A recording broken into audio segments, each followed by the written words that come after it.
Hi, this is Jason from Horrific Nightmares. Welcome back to Terror in the Isles Challenge. This is a segment I'm doing with my good buddy Joe the Horror Man. We're going to examine films from Terror in the Isles. Not only the theatrical cut, but the television cut as well. Today we're going to be talking about Friday the 13th.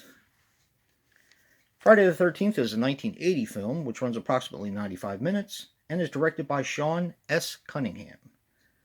Now he's responsible for Trapped Ashes, Deep Star 6, and The New Kids. Now the stars: Betsy Palmer as Mrs. Voorhees. She passed away on May 29th, 2015 at the age of 88. She was in Friday Part 2, Unveiled, and a ton of TV. Adrienne King as Alice. She was in Tales of Poe, Friday the 13th Part 2, and Killer Therapy. And Kevin Bacon as Jack. He was in X-Men First Class, Footloose, and He Said, She Said. Now, the budget on this film was $550,000, and this made $39.7 million as a worldwide gross. Wow. And Harry Crosby, who played Bill, is actually the son of Bing Crosby. How about that? All right. One of my favorite horror films. Don't quite like it as much as Part 2, as I'm sure most of you know who know me, but I love it all the same. I'm just going to go with a very brief synopsis, because everybody should pretty much know what this movie is about. It's about a group of counselors who have 2 weeks to get a camp ready, run by Steve, and they get picked off one by one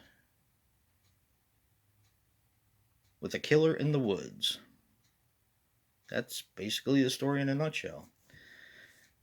Now, I saw Friday the 13th Part 2 before I saw the original. Friday the 13th Part 2 was actually my second horror movie that I saw. My first was Happy Birthday to Me. After seeing Friday the 13th Part 2, I loved it, and I wanted to see the original. Now, of course, I saw the original on television because at the time they were playing it every once in a while. But when I rented the tape, way back when, is when I got to see all the incredibly brutal kills. This definitely changed the game for slasher movies, where Halloween had hardly any blood, and let's be honest, it didn't really need it. Friday the 13th just went over the top. And that's one of the reasons why I love it so much. I think the kills stand up today.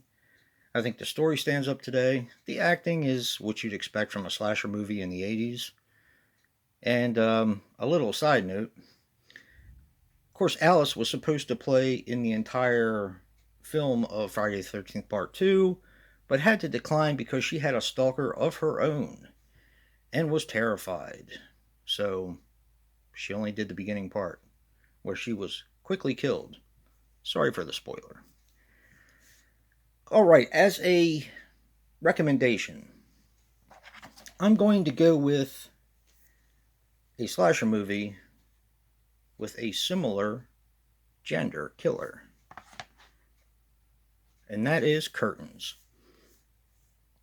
I've always liked Curtains. I don't feel it gets the love it deserves. Everybody knows the Hag Mask, and that's what they remember from it, but I actually think it's one of the classier slashers, especially having John Vernon playing in the film itself. It's paced a little slow, that's a given, but I do believe, it actually really surprised me the first time I saw it. So definitely check out Curtains, check out Friday the 13th, and don't forget to check out what Joe picked as a recommendation and watch his review. And if you like what you see in here, hit that like button and subscribe. And until next time, peace.